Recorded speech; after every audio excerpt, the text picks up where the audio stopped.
আজকে আমরা শুরু করব বৃত্তের স্পর্শক সংক্রান্ত উপপাদ্য। তার আগে স্পর্শক কি সেটা আগে জেনে নিই। স্পর্শক যাকে ইংলিশে ট্যানজেন্ট বলে। তো এখানে তিনটে পিকচার দেখতে পাচ্ছি। এবার প্রথমটায় এখানে দেখতে পাচ্ছি যে একটা স্ট্রেট লাইন আছে আর একটা বৃত্ত আছে, যেটা বৃত্তর থেকে অনেকটা দূরে আছে। তারপরে এখানে একটা বৃত্ত আছে, যে বৃত্তের সাথে একটা সরলরেখা যেটা হচ্ছে বৃত্তটাকে কাট করেছে দুটো পয়েন্টে, একটা হচ্ছে পি পয়েন্ট আর একটা হচ্ছে কিউ পয়েন্ট। আর এখানে আর একটা বৃত্ত আছে যেখানে একটা সরলরেখা জাস্ট বৃত্তটাকে একটা পয়েন্টে টাচ করে চলে গেছে। এখানে ভালো করে খেয়াল করো যে এখানে কোনো কাট করেনি, জাস্ট একটা জায়গায় টাচ করে দিয়েছে। এর মধ্যে যে এখানে যে বৃত্তর সরলরেখাটা টাচ করে গেছে, এই জিনিসটাকে, যে সরলরেখা বৃত্তকে একটা পয়েন্টে জাস্ট টাচ করবে, সেটাকে আমরা বলবো স্পর্শক বা ট্যানজেন্ট। তাহলে তিনটে ডিফারেন্ট হচ্ছে ছবি দেখলাম, যেখানে একটা ছবিতে দেখলাম যে একটা সরলরেখা বৃত্তকে একটা পয়েন্টে টাচ করেছে। যে যদি একটা পয়েন্টে জাস্ট টাচ করে তাহলে সেটাকে আমরা বলবো হচ্ছে স্পর্শক, এইগুলোকে বলবো না। তাহলে স্পর্শক কোনটা, ভালো করে আমরা ছবিতে বুঝে গেলাম যে কোনটাকে আমরা স্পর্শক বলবো। তাহলে একটা সরলরেখা যেটা বৃত্তকে জাস্ট একটা পয়েন্টে টাচ করে যাবে সেটাকে আমরা স্পর্শক বলবো, সেই বৃত্তের স্পর্শক বলবো। কোনটাকে স্পর্শক বলবো? এই সরলরেখাটাকে, এই এ বি সরলরেখাটাকে, যেটা বৃত্তকে পি পয়েন্টে জাস্ট টাচ করে চলে গেছে। এখানে কাট করলে কিন্তু হবে না, এখানে যেমন দুটো বৃত্তকে একটা কাট করে চলে গেছে, কিউ পয়েন্ট পি পয়েন্ট হবে না। এখানে হচ্ছে এ বি পয়েন্ট, যেটা হচ্ছে বৃত্তকে কাট করেনি কিন্তু হচ্ছে কোনো জায়গায় টাচও করেনি, তাই এটাকেও স্পর্শক বলবো না।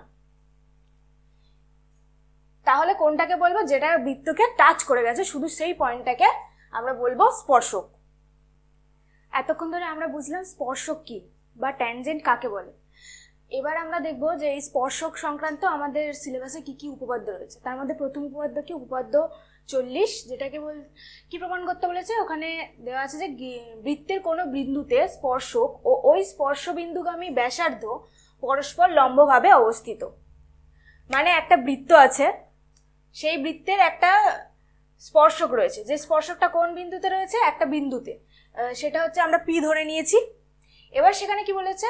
স্পর্শক ও ওই স্পর্শ বিন্দুগামী ব্যাসার্ধ। এবার ওই স্পর্শক বিন্দু কোনটা? পি। মানে পি যে বিন্দুতে স্পর্শকটা বৃত্তটাকে স্পর্শ করে আছে সেটা হচ্ছে এখানে পি। তাহলে সেই পি বিন্দুগামী ব্যাসার্ধ, অর্থাৎ পি আর ও এর সংযোগ যে সরলরেখাংশ, সেটাকে বলছে সেই ব্যাসার্ধটা এই লম্বভাবে অবস্থিত। মানে ও পি আর এই এ বি লম্বভাবে অবস্থিত, মানে ও পি লম্ব এ বি, এটা আমাদেরকে প্রমাণ করতে হবে। প্রত্যেকটা উপপাদ্য প্রমাণ করার সময় আমাদেরকে প্রথমে লিখতে হবে প্রদত্ত, অর্থাৎ আমাদের এখানে কি কি দেওয়া আছে, মানে কোশ্চেনে আমাদের কি কি বলছে, মানে উপপাদ্যতে কি কি বলতে চাইছে, কি কি দেওয়া আছে সেটা আমরা ওখানে লিখবো। তারপর কি লিখবো? প্রামাণ্য, মানে যেটা আমাদের প্রমাণ করতে বলেছে। অর্থাৎ এখানে কি বলেছে? বৃত্তের কোনো বিন্দুতে স্পর্শক ও স্পর্শক বিন্দুগামী ব্যাসার্ধ, মানে এইটুকু আমাদেরকে দেওয়া আছে, সেটা হচ্ছে আমরা প্রদত্ততে লিখেছি, সেটা আমরা একে সেটা নাম দিয়ে লিখেছি। প্রথমে কি লিখেছি? ও কেন্দ্রীয় বৃত্ত, একটা বৃত্ত আছে যার কেন্দ্র ও, সেটাকে লিখেছি ও কেন্দ্রীয় বৃত্ত, পি বিন্দুতে এ বি স্পর্শ। এই এ বিটা হচ্ছে স্পর্শক, কোন বিন্দুতে স্পর্শ করেছে? পি বিন্দুতে, সেটাই লিখেছি পি বিন্দুতে এ বি স্পর্শ। এবার কি লিখেছি? ও পি হচ্ছে পি বিন্দুগামী ব্যাসার্ধ, এই যে ওই স্পর্শ বিন্দুগামী ব্যাসার্ধ বলেছে, তাই পি বিন্দুগামী ব্যাসার্ধ, সেটা আমরা মানে এইটুকু আমাদের দেওয়া আছে সেটা আমরা লিখেছি। এবার প্রামাণ্য মানে কি প্রমাণ করতে বলেছে? যে এটা আর এটা হচ্ছে লম্ব। তাহলে কি প্রমাণ করতে হবে? ওপি ও এ বি স্পর্শক পরস্পর লম্ব। তাহলে অর্থাৎ কি প্রমাণ করতে হবে? ওপি আর এ বি লম্বভাবে রয়েছে, এটা হচ্ছে লম্বের চিহ্ন বা পারপেন্ডিকুলার সাইন। এবার এটা প্রমাণ করতে গিয়ে আমাদেরকে হচ্ছে একটা কিছু অঙ্কন করতে হবে, যেটা আঁকতে হবে, সেটা আমরা অঙ্কন লিখবো। তারপরে আমরা মেন যে প্রমাণ করব সেটা লিখবো। তাহলে প্রথমে কি অঙ্কন করব? পি বিন্দু বাদে এ বি সরল রেখার উপর যে কোনো একটা হচ্ছে পয়েন্ট নিয়ে নিলাম, কিউ। এটা হচ্ছে যে কোনো, এখানেও নিতে পারতাম, এখানেও নিতে পারতাম, আমরা এখানে নিয়ে নিলাম। তারপর ও কিউ এটা যোগ করলাম। এবার এখানে ভালো করে লক্ষ্য করো, আর এই যে ও কিউ যে ও কেন্দ্রীয় বৃত্তের যে জায়গাটা হচ্ছে ছেদ করছে সেইটাকে আমরা আর নাম দিলাম। এবার পুরো এই যে লেন্থটা দেখো ও কিউ যে লেন্থটা অবশ্যই হচ্ছে ও আর এর থেকে ছোট বড়, এটা সবসময় ট্রু, কারণ এখানে তো অলরেডি এইটুকু অংশ বেশিই থেকে যাচ্ছে, তাহলে এই পুরো লেন্থটা এইটুকু লেন্থের থেকে অবশ্যই বড় হবে, সেটা সব সময়ের জন্য হবে। তাহলে আমরা কি লিখতে পারি, ও কিউ গ্রেটার দেন ও আর। আবার এখানে দেখো এই যে ও আর লেন্থটা হচ্ছে এই ও কেন্দ্রীয় বৃত্তের ব্যাসার্ধ, তাহলে এটা যদি ব্যাসার্ধ হয় তাহলে ওপি, এটাও তো ওপি বিন্দুগামী ব্যাসার্ধ, মানে এটাও ব্যাসার্ধ এটাও ব্যাসার্ধ, তাহলে দুটো ব্যাসার্ধের লেন্থ তো সমান, তাহলে আমরা ও আর এর জায়গায় ওপি লিখতে পারি। তাহলে এখানে ও কিউ এর জায়গায় ওপি লিখলাম, তাহলে ও আর এর জায়গায় আমরা কি লিখলাম, ও আর ওপি, এটাও যেহেতু ব্যাসার্ধ ছিল এটাও ব্যাসার্ধ, তাহলে ও কিউ সবসময় গ্রেটার দেন হচ্ছে ও পি এর থেকে। এবার আমরা দেখো আমরা যে কিউ বিন্দুটা নিয়েছিলাম সেটা কিন্তু যে কোনো বিন্দু হতে পারতো, এই সরলরেখা পি বিন্দু ছাড়া যে কোনো বিন্দু, মানে এটা এখানে হতে পারতো এখানে হতে পারতো এখানে হতে পারতো, যেখানেই হোক না কেন তার জন্যই সব সময়ের জন্য ও কিউটা বড়ই হবে, যেহেতু এই লেন্থের থেকে বড়। তাহলে কি প্রমাণ করে দিলাম, ওপি যে লেন্থটা রয়েছে সেটা এই সব থেকে হচ্ছে ছোট দৈর্ঘ্য, যেহেতু ও কিউটা হচ্ছে যে কোনো লেন্থ হতে পারতো, এটা হতে পারতো এটা হতে পারতো এটা হতে পারতো, যাই হোক না কেন তার থেকে তো মানে যেই লেন্থটা হোক না কেন সেটার থেকে তো ওপি সবসময় ছোট। তাহলে আমরা এখান থেকে কি প্রমাণ করলাম, ওপি হচ্ছে সব থেকে ছোট দৈর্ঘ্য।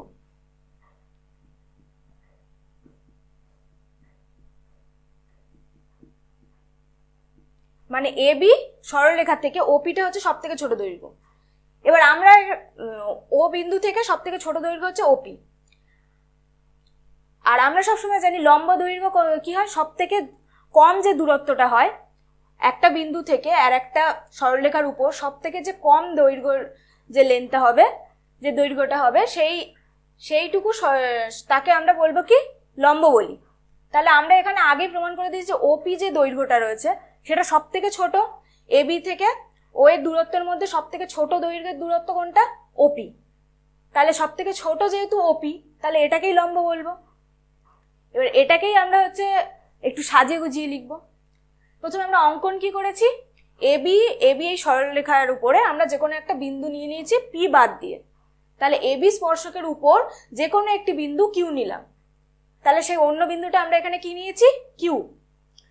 তারপর কি ও কিউ বিন্দুদ্বয় যোগ করলাম, মানে এই ও আর কিউ তারপরে সেখানে যোগ করেছি। এবার প্রমাণ করার সময় কি করছি, স্পর্শক এ বি এর উপর স্পর্শবিন্দু পি ছাড়া অন্য যে কোনো বিন্দু বৃত্তের বাইরে অবস্থিত, অবশ্যই, কারণ এটা তো স্পর্শক যে বিন্দুতে স্পর্শ করেছে বৃত্তের সেটা বাদ দিয়ে যদি হচ্ছে অন্য যে কোনো বিন্দু নিই সেটা তো বৃত্তের বাইরে চলে যাবে। যেমন কিউ বিন্দুটা নিয়েছি সেটা সবসময় কিউ, যেটা যদি একদমই কাছে নিই তাও যদি এটাকে যদি বড় করি তাহলে দেখা যাবে যে এটাও হচ্ছে কিন্তু বৃত্তের বাইরে অবস্থিত। তাহলে একমাত্র পি বিন্দু যে বিন্দুটা একমাত্র হচ্ছে বৃত্তের উপরে অবস্থিত, বাকি সব বিন্দু যাই নিই না কেন এবির উপরে সেটা হচ্ছে বাইরে অবস্থিত, সেটা আমরা লিখেছি। তাহলে ও কিউ বৃত্তটিকে একটি বিন্দুতে ছেদ করবে, যেহেতু এটা বাইরে তাহলে ও আর কিউ যদি সংযোগ করি তাহলে এখানে একটা বিন্দুতে ছেদ করবে, যেটা আমরা আর নাম দিয়েছিলাম, তাহলে সেটাকে আমরা কি নাম ধরে নিয়েছি, আর। এবার বলছি কি ও আর লেস দেন ও কিউ, যেটাকে আমরা উল্টোভাবে লিখেছিলাম ও কিউ গ্রেটার দেন হচ্ছে ও আর, সেটাকে কেন, আর বিন্দু ও কিউ এর মধ্যবর্তী, কারণ হচ্ছে এই একটা সরলরেখা এখানে রয়েছে, তাহলে ও আর কিউ আর মাঝখানে আর রয়েছে, তাহলে অবশ্যই এই লেন্থটা এই পুরোটার থেকে ছোট হবে, সেটাই এখানে লিখেছি। এবার এখানে দেখো ও আর, যেটা আমি প্রথমেই বললাম যে ও আর লেন্থটা হচ্ছে ওপি এর সমান, যেহেতু দুটোই ব্যাসার্ধ, তাহলে এটা যেহেতু একই ব্যাসার্ধ তাহলে ও আর এর জায়গায় ওপি লিখতে পারি। তাহলে ও আর এর জায়গায় ওপি লিখলে কি হবে, ওপি লেস দেন ও কিউ। এবার কিউ বিন্দু এবি স্পর্শকের উপর যে কোনো বিন্দু, তাহলে বৃত্তের কেন্দ্র ও থেকে এবি স্পর্শক পর্যন্ত যতই সরল রেখাংশ টানি না কেন সেটা ওপি তাদের মধ্যে ক্ষুদ্রতম হবে। আর ক্ষুদ্রতম দূরত্বই লম্ব দূরত্ব, তাহলে ওপি লম্ব এবি, প্রমাণিত। এবার আমরা আগে যে উপপাদ্যটা করলাম সেই উপপাদ্যে একটা প্রয়োগ আমরা করব। প্রয়োগে প্রথমে বলছে কি যে ও কেন্দ্রীয় একটি বৃত্ত যার একটি ব্যাস এবি এবং এ বিন্দুতে বৃত্তের স্পর্শক পি এ কিউ। তাহলে হচ্ছে ও কেন্দ্রীয় হচ্ছে একটা বৃত্ত, সেই বৃত্তের হচ্ছে পি এ কিউ হচ্ছে স্পর্শ করেছে কোন বিন্দুতে? এ বিন্দুতে। তারপর হচ্ছে কি পি এ কিউ এর সমান্তরাল জ্যা আর এস। তাহলে আর এস হচ্ছে এই বৃত্তটার একটা জ্যা, সেই আর এসটা কি পি এ কিউ, এটা এর সমান্তরাল, মানে আর এস সমান্তরাল পি এ কিউ। তারপর প্রমাণ করতে হবে যে এ বি আর এস এর লম্ব সমদ্বিখণ্ড, মানে এ বি মানে এই লাইনটা এ বি হচ্ছে আর এস, মানে এই আর এস এর লম্ব সমদ্বিখণ্ড, মানে এই লাইনটা এ বি লাইনটা হচ্ছে আর এস কে লম্বভাবে সমদ্বিখণ্ডিত করেছে। তাহলে আমরা এতক্ষণ স্পর্শকে যেহেতু পি এ কিউ এটা হচ্ছে স্পর্শক, তাহলে ও এ, তাহলে ও এ লম্ব পি এ কিউ হবে। আমরা এতক্ষণ যে উপপাদ্যটা পড়লাম সেই উপপাদ্য থেকে এটা আমরা পাচ্ছি। তাহলে ও এ, যেহেতু ও এ আর বি ও এ এটা তো একই লাইন, তাহলে এখানে লিখতে পারি বি এ লম্ব পি এ কিউ বা এ বি লম্ব পি এ কিউ। আবার কি বলেছে যে আর এস, এই আর এসটা হচ্ছে পি এ কিউ হচ্ছে সমান্তরাল। তাহলে এটা যেহেতু সমান্তরাল আর এটা যেহেতু এটাকে ছেদ করছে, তাহলে সমান্তরাল যেহেতু, তাহলে এ বি লম্ব পি এ কিউর জায়গায় আর এস লিখতে পারি। যেহেতু হচ্ছে পি এ কিউ সমান্তরাল আর এস, এটা হচ্ছে দেওয়া আছে যে পি এ কিউ এর সমান্তরাল জ্যা হচ্ছে আর এস। তাহলে আমরা কি পেলাম? এ বি আর এ বি লম্ব আর এস। তাহলে আর এস এ বি আর এস কি হচ্ছে লম্ব, এ বি লম্ব আর এস, আর হচ্ছে এখানে টি কি? তাহলে ছেদবিন্দু। তাহলে টি আর এস, টি হচ্ছে আর এস এর হচ্ছে মধ্যবিন্দু। কেন মধ্যবিন্দু? কারণ এর আগেও আমরা একটা উপপাদ্য পড়েছিলাম, বৃত্তের কেন্দ্র থেকে বৃত্তের জ্যায়ের উপর লম্বভাবে কোনো দাগ টানলে সেটা হচ্ছে বৃত্তকে, জ্যাটিকে হচ্ছে সমদ্বিখণ্ডিত করে। অর্থাৎ ও টি হচ্ছে আর এস এর উপর লম্ব সমদ্বিখণ্ড। তাহলে টি হচ্ছে আর এস এর তাহলে মধ্যবিন্দু হবে। তাহলে এখান থেকে লিখতে পারি কি এ বি আর এস এর লম্ব সমদ্বিখণ্ড। তাহলে এটাকে একটা সুন্দরভাবে লেখা আছে, সেটা দেখে নি। এ বি আর এস কে টি বিন্দুতে ছেদ করেছে, তাহলে এ বি আর এস কে টি বিন্দুতে ছেদ করেছে, আর ও কেন্দ্রীয় বৃত্তের এ বিন্দুতে পি এ কিউ স্পর্শক এবং এ বি হচ্ছে ব্যাস। এ বি হচ্ছে পুরোটা হচ্ছে বৃত্তের ব্যাস, আর হচ্ছে পি এ কিউ হচ্ছে স্পর্শক, আর আর এস কি? এটা জ্যা। আর এ বিটা হচ্ছে টি বিন্দুতে আর এস কে হচ্ছে ছেদ করেছে, এতটুকু হচ্ছে প্রদত্ত। তারপর কি বলেছে যে এ বি লম্ব পি কিউ, এ বি লম্ব পি কিউ, যেটা হচ্ছে স্পর্শক সংক্রান্ত উপপাদ্যের একদম উপপাদ্য 40-তে আমরা এতক্ষণ ধরে পড়েছি সেটাই। তারপর আর একটা কি প্রদত্ত দেওয়া আছে? P A Q R S এর সমান্তরাল।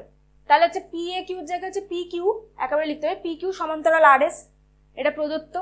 তাহলে এ বি লম্ব আর এস, অর্থাৎ ওটি লম্ব আর এস, এ বি আর এস এর লম্ব, তাহলে ওটি এটুকু হচ্ছে আর এস এর লম্ব হবে। তাহলে হচ্ছে টি বিন্দুটা আর এস এর মধ্যবিন্দু, যেহেতু কি বৃত্তের কেন্দ্র থেকে বৃত্তের জ্যায়ের উপর লম্ব জ্যাটিকে সমদ্বিখণ্ডিত করে, এটা আমরা আগে থেকে জানি। তাহলে যে টি কি হবে? আর এস এর মধ্যবিন্দু।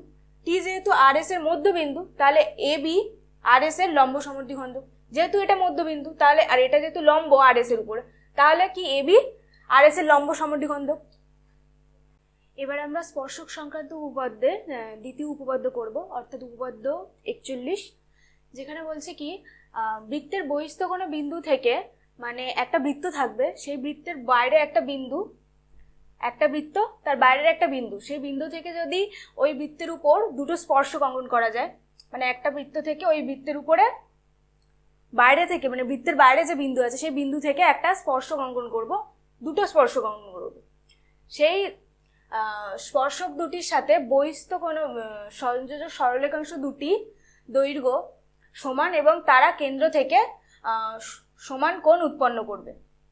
অর্থাৎ এটা একটা বৃত্ত রয়েছে, বৃত্তের বাইরের একটা বিন্দু আমরা পি ধরে নিয়েছি, সেখান থেকে স্পর্শক অঙ্কন করেছি, যেটা হচ্ছে বৃত্তকে এ আর বি দুটো পয়েন্টে হচ্ছে স্পর্শ করেছে। সেই স্পর্শক আর এই স্পর্শক বিন্দুগামী হচ্ছে ব্যাসার্ধ রয়েছে ও বি, আর এটা হচ্ছে এ বিন্দু থেকে যেটা হয়েছে সেটা হচ্ছে ও এ। এবার আমাদের প্রমাণ করতে বলেছে যে এই যে এ আর পি আর হচ্ছে পি আর বি, মানে এই দৈর্ঘ্যটা আর এই দৈর্ঘ্যটা দুটো হচ্ছে সমান, আর এই যে কোণটা উৎপন্ন হচ্ছে এই কোণটা আর এই কোণটা, এই দুটো কোণও সমান। সেটা প্রমাণ করার জন্য আমরা একটা সর্বসম ত্রিভুজের যে আগে আমরা যে করেছি সর্বসমতার সূত্র, সেটা আমরা দেখব। প্রথমে আমরা দেখি যে এইটা একটা ত্রিভুজ আর এটা একটা ত্রিভুজ,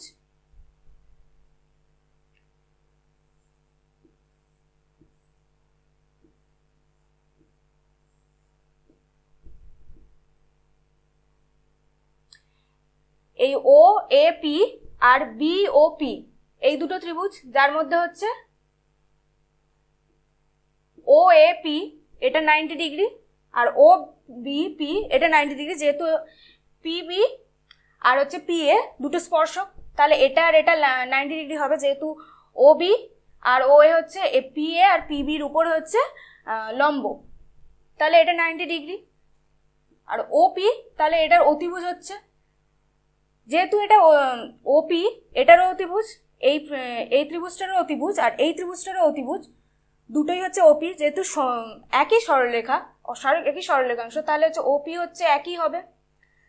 তাহলে এই দুটো ত্রিভুজের 90 ডিগ্রি পেলাম, আর এটা হচ্ছে অতিভুজটা হচ্ছে সমান পেলাম।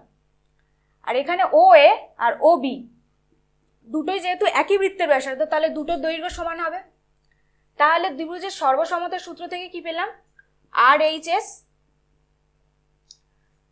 মানে একটা 90 ডিগ্রি সমান অতিভুজটা সমান আর একটা সাইড সমান।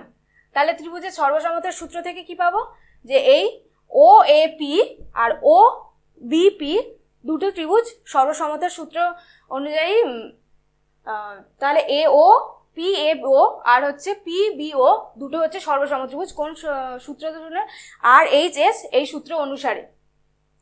তাহলে এটা যেহেতু সর্বসমতার সূত্র স্যাটিসফাই করলো, তাহলে হচ্ছে আমরা এটা দেখতে পারি যে এটা আর এটা এই দুটো কোণ হচ্ছে সমান, যেহেতু সর্বসম ত্রিভুজের অনুরূপ কোণ সমান হয়। আবার হচ্ছে এই বাহুটা আর এই বাহুটা সমান, যেহেতু সর্বসম ত্রিভুজ তাহলে অনুরূপ হচ্ছে বাহুও সমান হবে। আমাদের প্রমাণ কি করতে বলেছিল, এই বাহুটা আর এই বাহুটা সমান, যেটা সর্বসম ত্রিভুজের অনুরূপ বাহু দিয়ে আমরা প্রমাণ করে নিলাম, আর এটা আর এটা সমান, যেটা হচ্ছে সর্বসম ত্রিভুজের অনুরূপ কোণ দিয়ে প্রমাণ করে নিলাম। আর এই কোণটাও সমান হবে, যেহেতু সর্বসম ত্রিভুজের অনুরূপ কোণ।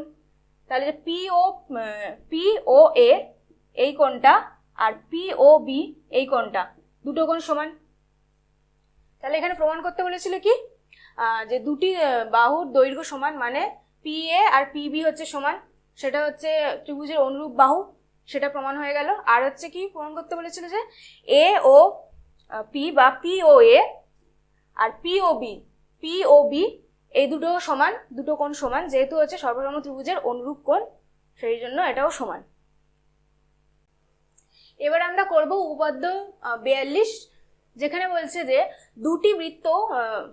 যদি দুটি বৃত্ত পরস্পরকে স্পর্শ করে, স্পর্শ বিন্দুটি কেন্দ্র দুটি সংযোজক সরলরেখাংশের উপর অবস্থিত হবে। তাহলে এখানে আমরা দুরকম ছবি দেখতে পারি, যে এই একটা বৃত্ত দুটো বৃত্ত পরস্পরকে স্পর্শ করেছে। আবার এমনটাও হতে পারে এই একটা বৃত্ত আর এই একটা বৃত্ত পরস্পরকে স্পর্শ করেছে। তাহলে এটা যদি ধরি বি আর এটা হচ্ছে এ, এই বড় বৃত্তের কেন্দ্রটা হচ্ছে এ আর ছোট বৃত্তের কেন্দ্র হচ্ছে বি। সেম ভাবে এখানে এ আর এটা হচ্ছে বি। এবার এ আর বি যোগ করেছি। এবার এই যে পি বিন্দুটা, যে বিন্দুতে হচ্ছে বৃত্ত দুটো স্পর্শ করে আছে, এই বিন্দুটা এই এ বি সরলরেখার উপরেই অবস্থিত হবে, সেটা আমাদেরকে প্রমাণ করতে হবে। তাহলে দুটো ছবির ক্ষেত্রেই আমরা হচ্ছে স্পর্শক অঙ্কন করব পি বিন্দুতে। পি বিন্দুতে স্পর্শক অঙ্কন করলাম আর সেটার নাম দিলে কি দিলাম, এস আর টি। এবার যেহেতু এস টি হচ্ছে স্পর্শক, এ কেন্দ্র যে বৃত্তটা রয়েছে সেই বৃত্তটার জন্য এস টি স্পর্শক, তাহলে আমরা কি লিখতে পারি, এপি লম্ব এস টি। যেহেতু এই বৃত্তটার জন্য এটা একটা স্পর্শক। আবার বিপি লম্ব এস টি, যেহেতু বি কেন্দ্র যে বৃত্ত রয়েছে তার জন্য এটা স্পর্শক। যেহেতু এপি লম্ব এস টি আবার বিপি লম্ব এস টি, তাহলে এখান থেকে আর লম্বটা কোন বিন্দুতে হচ্ছে, পি বিন্দুতে লম্ব। এটাও লম্ব পি বিন্দুতে, এটাও লম্ব হচ্ছে পি বিন্দুতে। তাহলে এপি আর বিপি দুটোই হচ্ছে পি বিন্দুতে, পি বিন্দুতে এস টি এর উপর লম্ব। তাহলে এপি আর বিপি দুটো যে রেখা রয়েছে দুটোই সমান, একই রেখা। তাহলে এপি আর বিপি দুটো যদি একই রেখা হয়, তাহলে এ বি আর পি তিনটে যে বিন্দু রয়েছে সেটা একই সরলরেখাংশের উপর অবস্থিত হবে। তাহলে কি লিখতে পারি, এ বি আর পি সমরেখ। আর আমাদেরকে কি প্রমাণ করতে বলেছে, ওই যে সংযোজক সরলরেখা, সংযোজক বিন্দু যে রয়েছে পি, অর্থাৎ পি হচ্ছে এ বি সরলরেখার উপর অবস্থিত হবে, অর্থাৎ এ পি বি সমরেখ, সেটাই আমাদের প্রমাণ করতে বলেছিল আর আমরা সেটাই প্রমাণ করে নিয়েছি।